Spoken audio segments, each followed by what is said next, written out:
justru persoalan pluralisme atau moderasi itu dibiarkan diskursusnya itu menjadi liar. Dan karena dia menjadi liar, maka persoalan pluralisme dan moderasi itu membelah.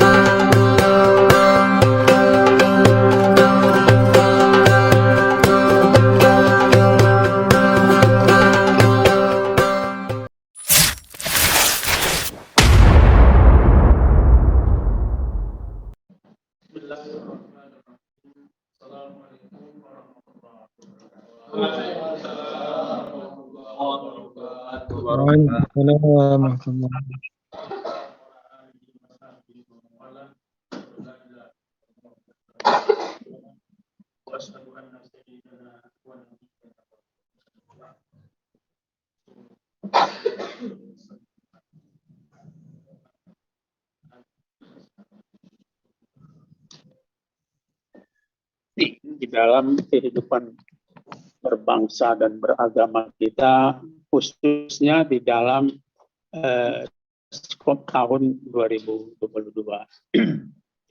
Saya kira refleksi atau evaluasi ini menjadi penting untuk kita lakukan, karena Al-Quranul Karim meminta kita untuk selalu melakukan evaluasi terhadap apa yang sudah kita lakukan, sehingga kita dapat berpikir untuk apa yang harus kita lakukan agar keadaan lebih baik di masa yang akan datang. Al-Hasir ayat 18 misalnya, A'udzubillahi minasyaitonirrajim, Bismillahirrahmanirrahim, Ya ayyuhalladzina amanu taqullaha wal tanzur nafsum ma qaddamat lighad wattaqullaha innallaha khabirum bima ta'malun.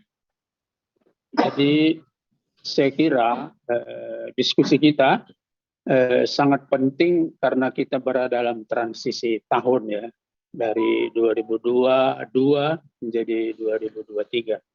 Sebenarnya menurut Islam setting waktu seperti tahun, abad dan sebagainya itu tidak ada artinya, karena Allah menciptakan waktul mutlak ya, itu batasan-batasan itu hanya untuk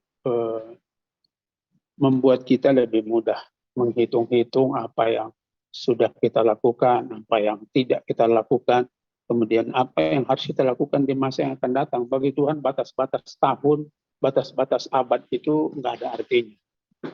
Bagi Tuhan sebagai wal awwal wal akhir wal zahir wal batin wa huwa ala kulli syai'in qadir, bagi Dia dari start sampai ke ujung kehidupanmu itu harus lebih baik.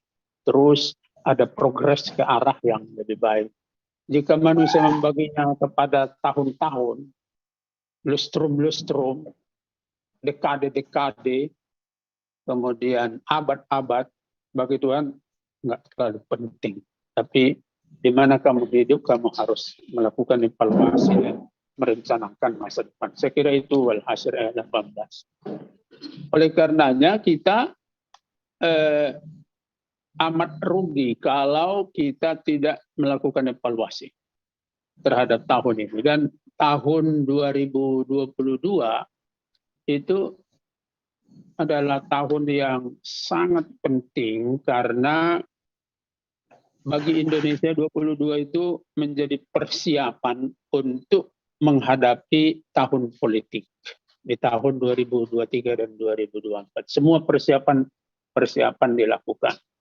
Siapa yang ingin dijunjung, siapa yang ingin dibusukkan, siapa yang ingin dijatuhkan itu terjadi pada tahun 2022, karena 2023 itu orang bersiap untuk bagaimana menghadapi tahun 2024 sebagai tahun kritik bagi bangsa Indonesia ya. Menurut yang saya amati, ada 3 isu yang sangat menonjol berkaitan dengan keberagamaan bangsa Indonesia. Tadi satu telah dianalisis sangat mendalam oleh Bu Dr. Raisa. saya ingin memberi tambahan catatan bahwa isu yang sangat penting di tahun ini adalah pluralisme. Salah satunya pluralisme. Yang tadi Bu Aisyah masuk ke istilah moderasi sebagai salah satu yang dianggap solusi bagi problema pluralisme. Pluralisme mengemuka di tahun 2022. Moderasi beragama mengemuka di tahun 2022 dan saya kira sangat masif, ya, sangat intensif dan pengaruhnya memasuki seluruh relung kehidupan sosial kita. Sampai kepada ibu-ibu, remaja, dan sebagainya itu bicara tentang pluralisme dan moderasi. Ya kan? Tetapi catatan kita adalah bahwa persoalan pluralisme ini tidak ada keyword atau kata kunci atau petunjuk kunci dari tokoh-tokoh agama terhadap bagaimana persoalan ini disikapi. Itu tidak ada itu. Ya kan? Justru persoalan pluralisme atau moderasi itu dibiarkan diskursusnya itu menjadi liar. Dan karena dia menjadi liar, maka persoalan pluralisme dan moderasi itu membelah. Jadi dia menjadi membelah sosial. Jadi sekarang kita ini ada pada posisi di mana diskursus pluralisme dan moderasi itu cenderung membelah. Ya. Bukan hanya itu, sampai kepada tingkat ada kelompok tertentu yang menjadikan isu pluralisme dan moderasi beragama sebagai konsumsi untuk cari makan. Itu yang kita hadapi sekarang. Kalau dia misalnya mau minta dana ke luar negeri, dia kasih polarisasi yang sangat tinggi di Indonesia. Ya kan? Jadi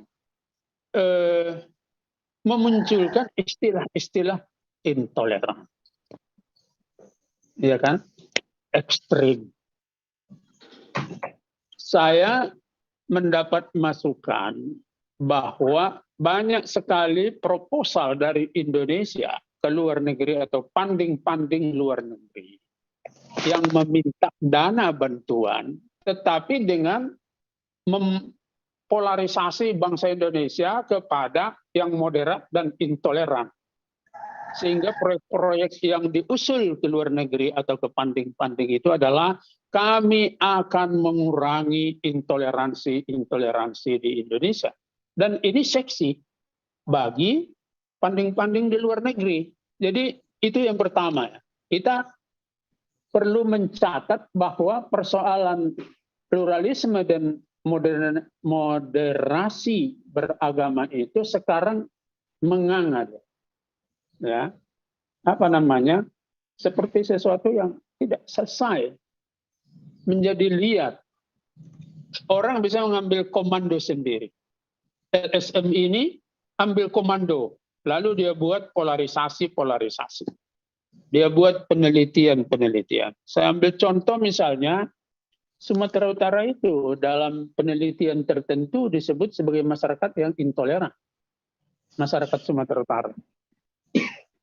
Nah, kalau kita analisis, mana itu?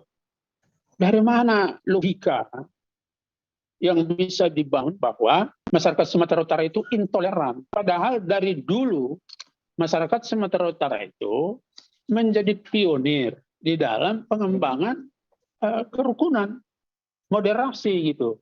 Jadi karena diskusi ini liar, sehingga ada orang yang menjadikannya sebagai konsumsi, bahkan untuk melihat peluang untuk mencari hidup di situ. Itu yang pertama ya. Padahal seperti yang disebut oleh pemakalah sebelumnya, bahwa pluralisme itu ada kategorisasi. Seandainya kategorisasi seperti itu betul-betul diterapkan, pasti polarisasi atau pembelahan masyarakat itu nggak bisa terjadi gitu. Itu isu pertama. Yang kedua, politik identitas. Kalau tadi isu kontemporer yang sangat menonjol itu adalah pluralisme atau moderasi beragama, maka persoalan keberagaman Indonesia di tahun 2022 yang sangat penting itu adalah politik identitas. Mengapa ini menjadi problem penting? Karena politik identitas itu spektrumnya sebenarnya sangat luas. Sosiologis, antropologis, politis, tetapi belakangan politik identitas ditarik ke agama. Padahal politik identitas bukan masalah agama saja. Ada sih politik identitas dalam agama, tetapi bukan itu satu-satunya. Persoalan ini masih kita biarkan liar deh. Diskusi atau diskursus yang sangat liar persoalan politik identitas. Coba kita lihat misalnya. Ketika negeri kita memperoleh kemerdekaannya, kita amat butuh politik identitas. Semua orang harus mengidentifikasi diri sebagai bangsa. Mengapa ada istilah pengkhianat? Pengkhianat bangsa. Itu di dalam masa perjuangan dan awal-awal kemerdekaan mengemuka itu pengkhianat bangsa. Apa itu pengkhianat bangsa? Pengkhianat bangsa adalah orang yang tidak mengidentifikasi dirinya sebagai bangsa. Jadi sebenarnya kita terjajah bukan karena kita lemah saja, tetapi karena kita ada pengkhianat yang tidak mengidentifikasi dirinya sebagai Indonesia. Kalau semua mengidentifikasi dirinya sebagai bangsa Indonesia, pasti kita nggak bisa dijajah. Karena siapapun yang datang, kita akan melawan semuanya. Tapi yang terjadi adalah sebagian melawan, sebagian berkawan. Ya kan? Yang berkawan inilah dengan para penjajah sebenarnya pengkhianat, dan pengkhianat inilah yang tidak punya identitas sebagai bangsa. Dalam konteks itu sebenarnya amat dibutuhkan politik identitas. Ya kan? Berikutnya, sebagai suatu bangsa, community, di tengah era globalisasi. Ini dunia sekarang sedang diterpedo oleh budaya global. Dia mau satukan itu. Saya ambil contoh misalnya. Kriteria dari hotel berbintang 7 itu. Ini contoh ya. Kriteria hotel berbintang 7. Itu ada minuman bebas, minuman keras. Kalau ini dihalangi di hotel itu nggak bisa bintang 7. Bintang 5, maaf, bintang 5. Nggak bisa dia. Karena orang nggak bebas meminum minuman bebas.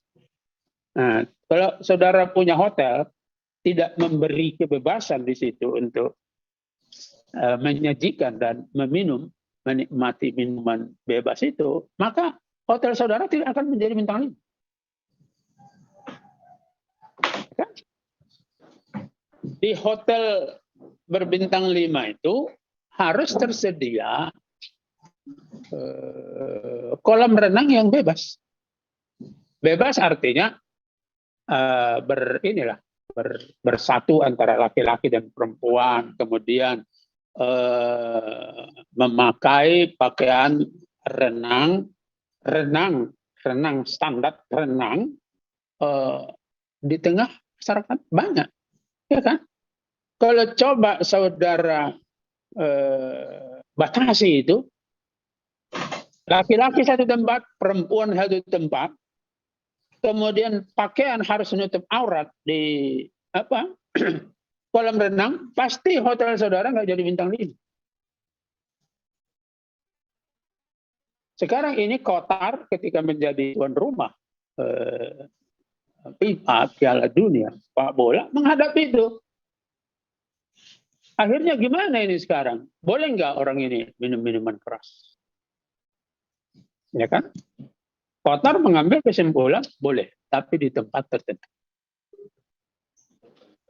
Ya kan? Karena ini budaya global. Kalau tidak, bisa saja dia nggak bisa jadi apa?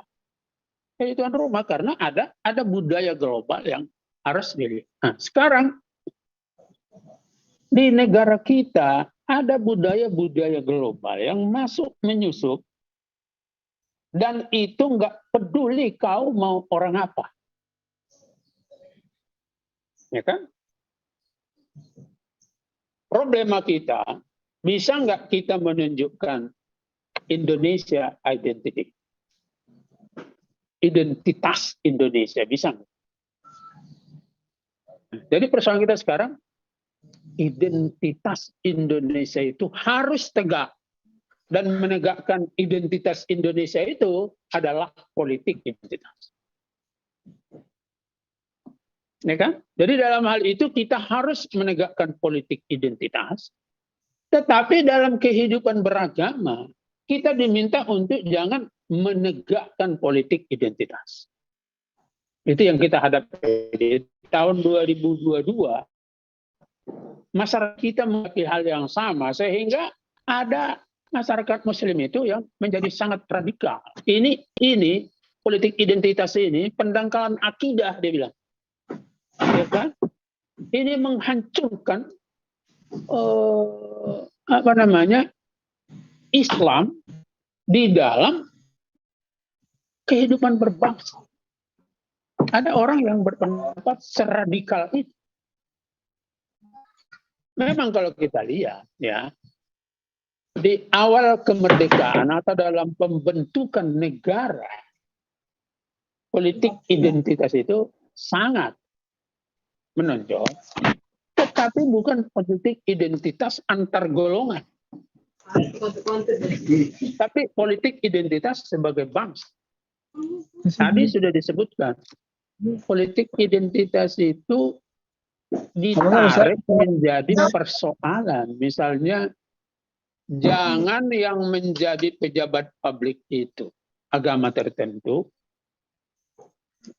budaya tertentu, suku tertentu.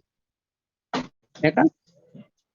Iya, itu satu aspek dari politik identitas. Tetapi kalau kita lihat,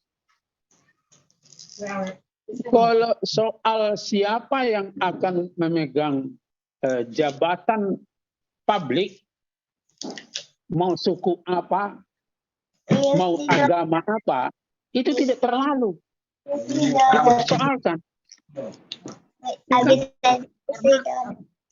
Anak-anak Indonesia juga sudah tahu bahwa pendiri negeri ini mengatakan bahwa kita memiliki kebebasan. Tetapi politik identitas nggak dibawa kepada kenyataan, boleh nggak saya menegakkan identitas saya ketika saya mau memilih? Itu nggak didiskusikan. Atau paling tidak, diskusi tidak banyak ke arah sini. Yang banyak diarahkan ke situ politik identitas itu adalah anggapan bahwa yang akan menjadi pejabat publik itu hanya agama dia, suku dia, dan sebagainya. Akhirnya, liar lagi diskusi menjadi, jangan kau memilih berdasarkan identitasmu. Kan nggak boleh.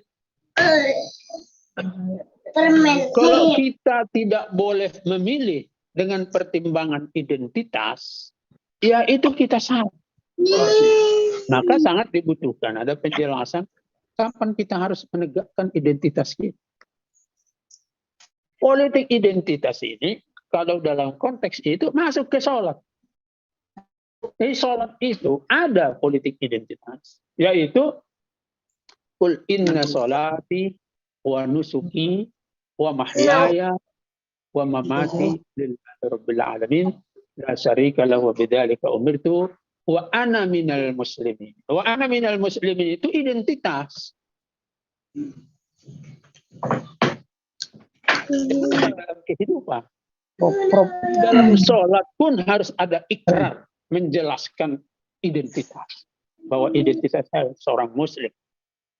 Ya kan? Oleh karenanya, serangan yang terjadi dari orang-orang tertentu adalah jangan kau memilih berdasarkan pertimbangan identitas. Padahal itu nggak ada masalah. Dan dilarang pun itu nggak ada masalah. Pernah diteliti Presiden Amerika Serikat Ronald Reagan, berapa persen keputusan dan kebijakannya yang ditetapkan berdasarkan identitas? 90%. Jadi 90% kebijakan dari Ronald Reagan itu berdasarkan pertimbangan teologisnya. Tapi bukan dalam arti penetapan pilihan. Misalnya dia bilang harus beragama Islam baru boleh gubernur. Itu nggak ada petunjuk. Di sini tidak boleh dipaksakan keinginan kita atau keinginan agama kita untuk menjadi kriteria bagi seorang pejabat publik. Kalau ada orang maksa-maksa seperti itu, itulah politik identitas. Tetapi kalau ada orang menjatuhkan pilihannya, menetapkan style dia misalnya kalau dia buat rumah, itu stylenya itu macam-macam ini. Akan menjadi lembut dengan memakan makanan yang halal dan sebagainya. Ini kan identitas, stylenya itu beridentitas. Ya buat boleh. Pada kita dijelaskan waktu Profesor Dr. Habibie menjadi presiden, di belakangnya itu, di belakang tempat duduk beliau, salah satu ruangan, itu ada kaligrafi. Dia dikritik, Habibie, ini Indonesia loh, bukan Islam. Kok ada itu gitu? Pada waktu itu diberitakan, Habibie mengatakan, aku Muslim. Aku ini Muslim. Oleh karenanya style jangan rubah. Styleku jangan rubah. Kebijakanku nggak boleh sektarianisme. Tapi styleku, kalau nggak hati-hati, bentar lagi peci ini pun dilarang. Ada pengalaman di Malaysia itu. Malaysia itu mulai peci seperti ini disebut sekuler. Mulai kalau kita nggak pakai peci, baru mulai agak dianggap sekuler. Kalau peci itu sudah apa itu kan? Sudah Islami. Tapi di Malaysia itu sudah mulai dianggap kalau peci hitam itu agak-agak nasionalis sekuler. Yang dianggap Islam itu peci putih. Logis. Ya kan? Jadi ini salah di dalam menerapkan politik identitas.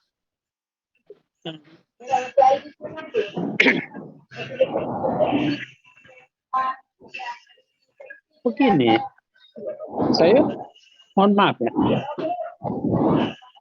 Kalau kita mau melihat substansi, yang paling untuk menghilangkan identitas itu, Islam itu adalah Dajjal.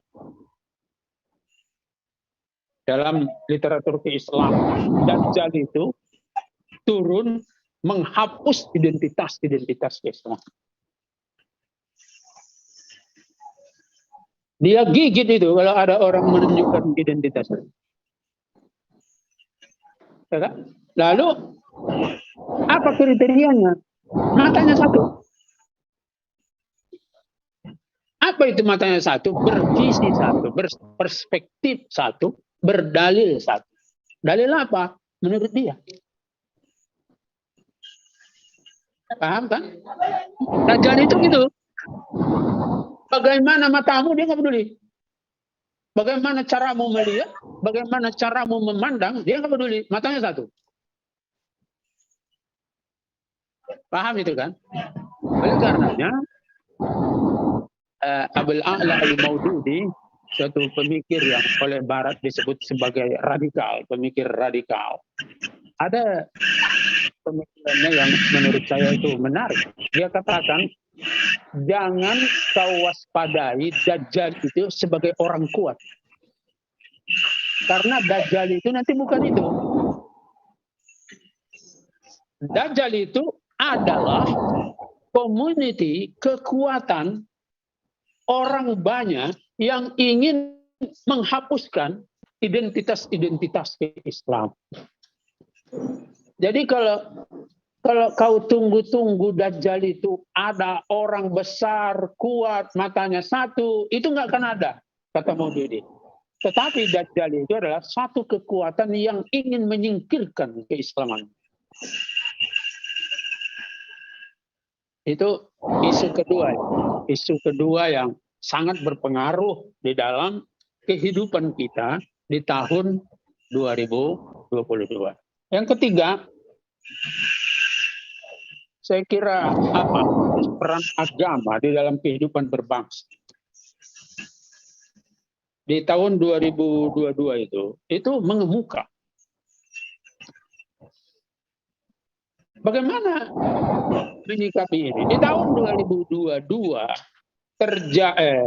terjadi diskursus yang sangat terbuka mengenai bagaimana Islam harus berperan dalam negara.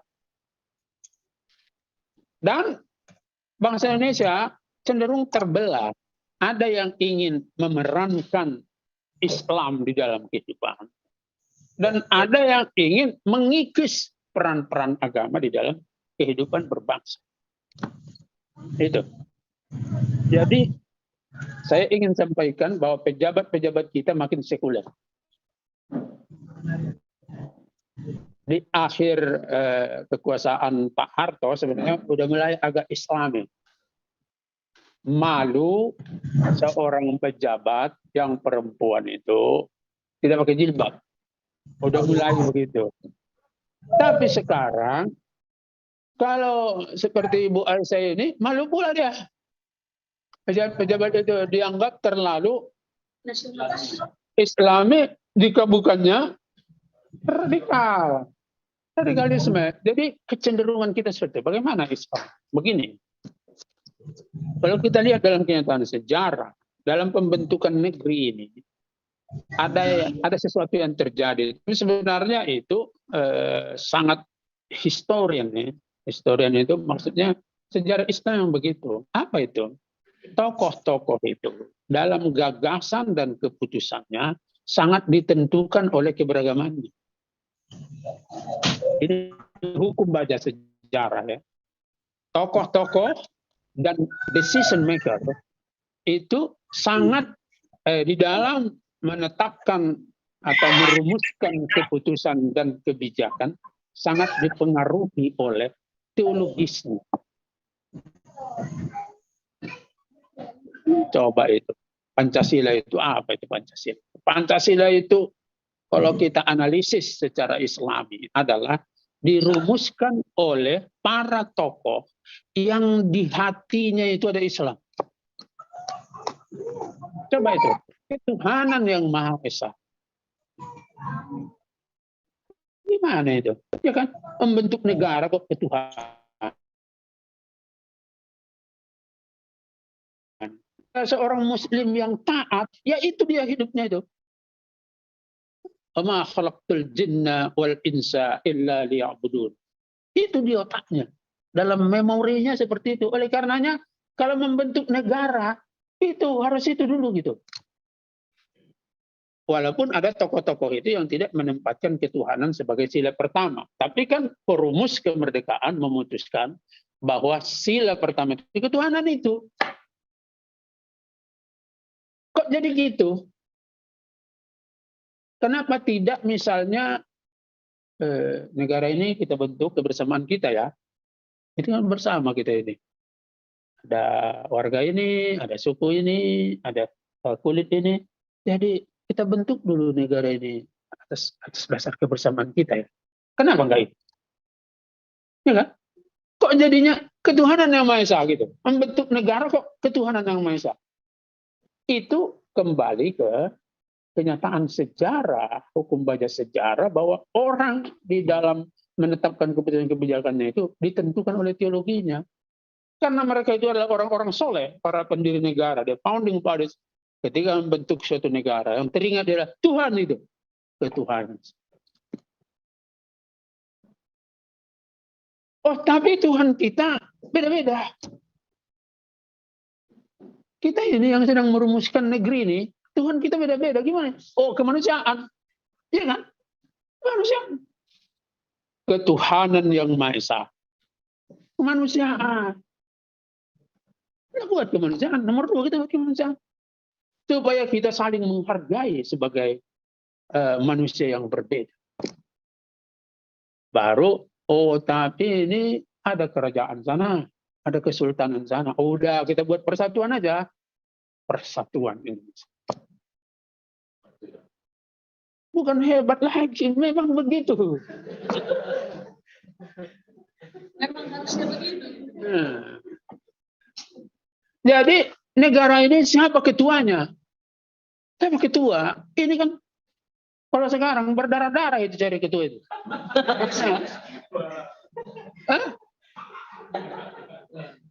Jadi pendiri negara ini apa dia? Ini gini loh. Dalam hidup ini ada istilah ra'iyah.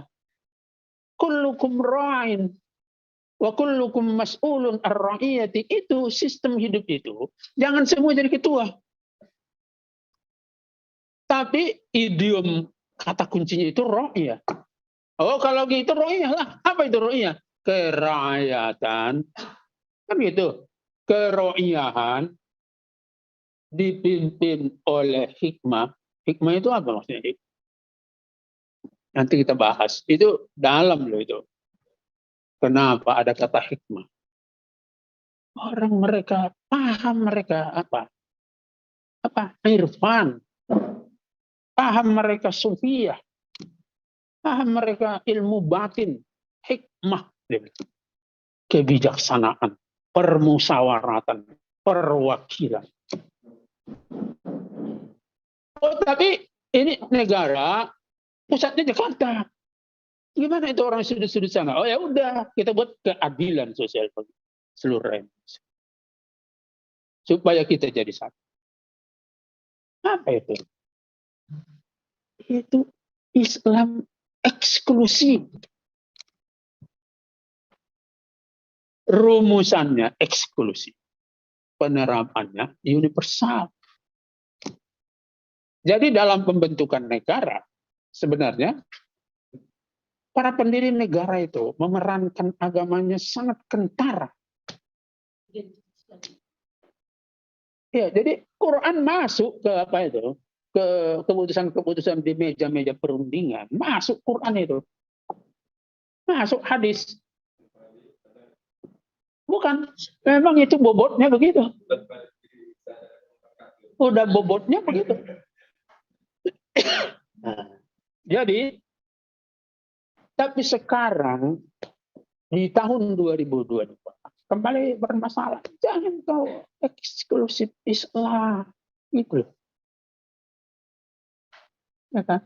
Kan eksklusif Islam. Oke, perumusan Pancasila itu pun tidak eksklusif Islam. Pancasila, tapi substansinya Islam. Kehidupan berbangsa adalah Indonesia, tapi substansinya itu Islam bagi orang Islam. Pak Karno juga mengatakan kalau kau mau negara ini dihiasi oleh Islam, kau pelajari Islam dan rebut kekuasaan. Kalau tukang mabuk di parlemen itu semua enggak lagi dah. Ya kan? Jadi persoalan kita sekarang adalah bagaimana memasukkan Islamisme ke Indonesiaisme. Mulai dari awal. Apa itu? Sadarkan orang-orang di bawah bahwa yang akan menjadi anggota parlemen itu harus orang yang paham apa itu Indonesia, apa itu Islam. Mulai dari situ. Ketika nanti akan memilih secara langsung, mudah-mudahan belum dirubah oleh wakil-wakil rakyat. Ini kan gini nih. Wakil-wakil rakyat secara tidak amanah ingin merubah titipan rakyat pada mereka.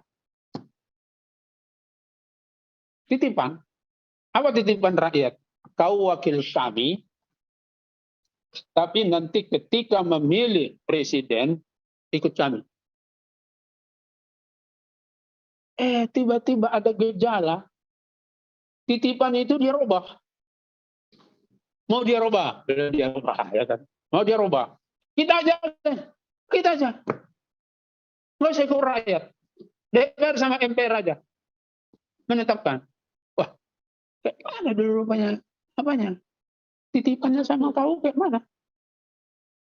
Masa kau rubah titipan itu di tengah jalan? Ya kan? Jadi,